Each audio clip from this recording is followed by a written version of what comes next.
Hello friends, welcome back to my channel. তো বন্ধুরা, এখন আমরা নূর ছবিটা নিয়ে কথা বলবো। বাংলাদেশের একটা ছবি, রায়হান রাফির পরিচালনায় এই ছবিটা, এবং এই ছবিতে লিড চরিত্রে কাজ করেছেন আমাদের আরিফিন শুভ এবং ঐশী। একটা ভালো জুটি।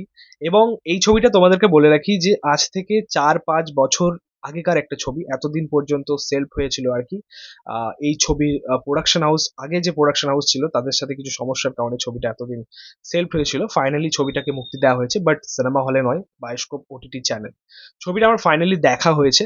তো ওভারঅল কেমন লাগলো এই ছবিটা? প্রথমত একটা কথা বলি, অনেস্টলি বলতে গেলে নূর ছবিটা বলো বা সাকিব খানের অন্তরাত্মা ছবিটা বলো, এই ছবিগুলো যে মানের ছবি, বা যেরকম মেকিং হয়েছে, বা যে ধরনের গল্প নিয়ে ছবিগুলো, বা যেরকম প্রেজেন্টেশন ছিল, এই ছবিগুলো পারফেক্ট ছিল সেই সময়ের জন্য। 2019, 20, 2021 সেই সময় দাঁড়িয়ে এরকম গল্প নিয়ে প্রচুর ছবি মুক্তি পেয়েছে, এবং সেগুলো কিন্তু বক্স অফিসে মোটামুটি ভাবেই ওয়ার্ক করেছে। সেখানে রায়হান রাফির পোড়ামন 2 ছিল। বাট এই সময় তোমরা দেখে নাও, অন্তরাত্মা থিয়েটারিক্যাল রিলিজ হয়েছিল, বাট সেরকম কিন্তু ছবিটা ওয়ার্ক করেনি। একদমই ডিজাস্টার গেছে আর কি ছবিটা, সাকিব খানের ছবি হওয়া সত্ত্বেও ডিজাস্টার ছিল। এবং এই ছবিটাকে সেই রিস্কটা না নিয়ে, মানে সিনেমা হলে না এনে ছবিটাকে ওটিটিতে রিলিজ করা হলো। আমি যদি নূর ছবিটাকে নিয়ে এক লাইনে রিভিউ করি, তো আমি বলবো এই ছবিটা ওয়ান টাইম ওয়াচেবল একটা ছবি। ছবিটা আমার কাছে খুব খারাপ একটা ছবি নয়, বা ছবিটা খুব ভালো একটা ছবি নয়। ছবিটা একবার দেখার মতো একটা ছবি। এই ছবিটার প্রথমত আমরা গল্প নিয়ে কথা বলি। গল্পটা অবশ্যই খুব স্বাভাবিক একটা গল্প, সাধারণ একটা গল্প। এক লাইনে গল্পটা যদি বলি, সেটা হচ্ছে পাগল প্রেমীর গল্প। মানে একটা ছেলে একটা মেয়েকে পাগলের মতো ভালোবাসছে, কিন্তু সেই ভালোবাসা পাওয়ার পরে, মানে হয় না যে একটা জিনিস তুমি খুব সিদ্ধাস্তে চাইছো, যেটা পাওয়ার পরে সেই মূল্যটা দিতে পারো না, ঠিক কাইন্ড অফ সেরকম একটা গল্প। এর থেকে বেশি জানতে হলে ছবিটা তোমাদেরকে দেখতে হবে। এই ছবিতে ফার্স্ট অফ অল আমি কথা বলবো আমাদের আরিফিন শুভর পারফরমেন্সটা নিয়ে। অবশ্যই আরিফিন শুভর পারফরমেন্সটা এই ছবির মধ্যে দেখার মতো ছিল, ঠিক আছে। সেটা তুমি, এই গল্পের তার দুটো সেট রয়েছে, আর সেটা তুমি লাভার হিসেবে যখন দেখছো এই ছবির মধ্যে সেই সময় দাঁড়িয়ে, বা যখন সে ম্যাড, পাগল হয়ে যাচ্ছে একদম শেষের দিকে গিয়ে, সেই সময় তার পারফরমেন্স, মানে দুটো সেটেই কিন্তু আরিফিন শুভ খুব ভালো কাজ করেছে। মেনলি যখন সে ইমোশনাল হয়ে পড়ছে সেই জায়গায়, বা যখন একদম অ্যাংরি মুডে আসছে সেই সময়, এবং একদম ক্লাইম্যাক্সে যখন সে পাগল হয়ে যাচ্ছে আর কি, সেই মুহূর্তে তার পারফরমেন্স সত্যি দেখার মতো ছিল। এবং ঐশীকে আমরা খুব একটা বেশি পাইনি আর কি এই গল্পে, তার ডায়লগও কিন্তু খুব একটা বেশি ছিল না এই গল্পে, এই সিনেমায়। তবু মোটামুটি ভালো কাজ ছিল।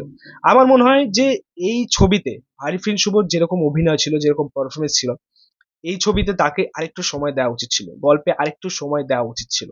সেটাতে একটু কমই ছিল।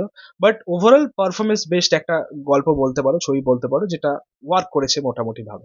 এরপর আমরা যে দিকটা নিয়ে কথা বলবো সেটা হচ্ছে ছবির গানগুলো। ছবির গানগুলো কিন্তু খুব ভালো ছিল। স্যাড সং, বেসিক্যালি একদম শেষের দিকে কিছু স্যাড সং আমরা পাচ্ছি বাংলাদেশি টোনে আর কি, যেগুলো বেশ ভালো লাগছে শুনতে। তার আগে একটা রোমান্টিক ট্র্যাক যেটা রিলিজ করেছিলাম, রিভিউ করেছিলাম, যেটা খুব ভালো লাগছিল, এবং গানটার প্রেজেন্টেশনও কিন্তু খুব ভালো হয়েছে। দুজনকেই, মানে আরিফিন শুভ এবং ঐশীকে, দুজনের কেমিস্ট্রিটা খুব ভালো ওয়ার্ক করেছে। গানটার মধ্যেও দুজনকে দেখতে খুবই ভালো লাগছিল। ওভারঅল গানটা মেকিং এ কিন্তু ভালো হয়েছে, এবং গানগুলোর প্লেসমেন্টও কিন্তু খুব ভালো ছিল আর কি এই ছবির মধ্যে। সো মিউজিক্যাল পার্টটাও খুব ভালো গেছে। দরকার ছিল ব্যাকগ্রাউন্ড স্কোরের, আরো ভালো ব্যাকগ্রাউন্ড স্কোরের দরকার ছিল। ইমোশন সিনগুলোকে আরো ভালো করে বিল্ড আপ করার জন্য সেখানে ব্যাকগ্রাউন্ড স্কোর আরো ভালো দরকার ছিল। তাছাড়া আরেকটা কথা বলবো, এই ছবির মধ্যে আরো যেসব কিছু ক্যারেক্টার রয়েছে তাদেরকে আরো স্পেস দেওয়া যেত, আর একটু সময় দেওয়া যেত, বাট সেটা হয়নি। আরিফিন শুভর বাবার চরিত্রটাকে একটু বাড়ানোর দরকার ছিল, আমার যেটা মনে হয়। মানে আমি এগুলোকে নেগেটিভ দিকেই রাখছি। আরেকটা মোস্ট, যেটা আমার সব থেকে খারাপ লাগলো, এই গল্পের ডিউরেশনটাকে নিয়ে, ঠিক আছে।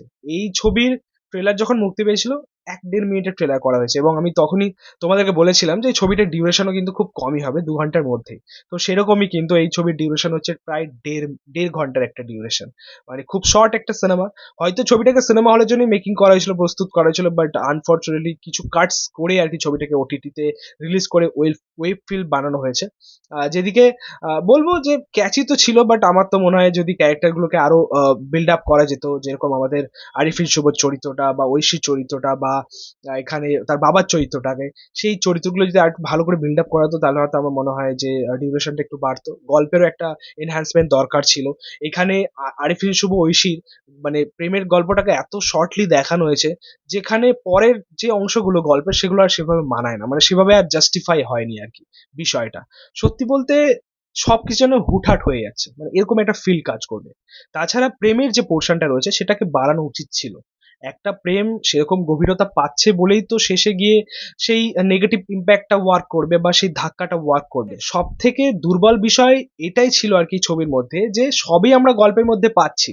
ঠিক আছে, একজন প্রেমিক প্রেমে পড়ছে, খুব ভালোবাসছে, একদম শেষে গিয়ে সে একটা ধাক্কা পাচ্ছে, ধোঁকা পাচ্ছে, কিন্তু বিষয়টা সেভাবে কিন্তু ওয়ার্ক করছে না বা সেরকম জাস্টিফাইড হচ্ছে না। ঠিক আছে, এটা হচ্ছে মেন খাম। হোক, এই ছিল বলার নূর ছবিটা নিয়ে। সত্যি বলতে আরো বেটার কিছু এক্সপেকটেশন ছিল। আমি আগেও বলেছিলাম এটা হয়তো আরিফিন শুভর একটা কামব্যাক হতে পারতো, বাট আনফর্চুনেটলি ভাবে আরিফিন শুভর পারফরমেন্সটা হয়তো ভালো হয়েছে, বাট ওভারঅল ছবিটা আমার জন্য সেভাবে ওয়ার্ক করেনি। তো যাই হোক, তোমরা যারা ছবিটা দেখেছো তোমাদের কেমন লেগেছে সেটা কিন্তু অবশ্যই কমেন্টে জানিও। ভিডিওটা ভালো লাগলে অবশ্যই লাইক কমেন্ট শেয়ার করে দিও, পাশে থেকে সাপোর্ট করো, চ্যানেলটাকে অবশ্যই সাবস্ক্রাইব করে দিও, পাশে থাকা বেল আইকন প্রেস করে দিও পরবর্তী ভিডিওগুলো আপলোড। Thank you.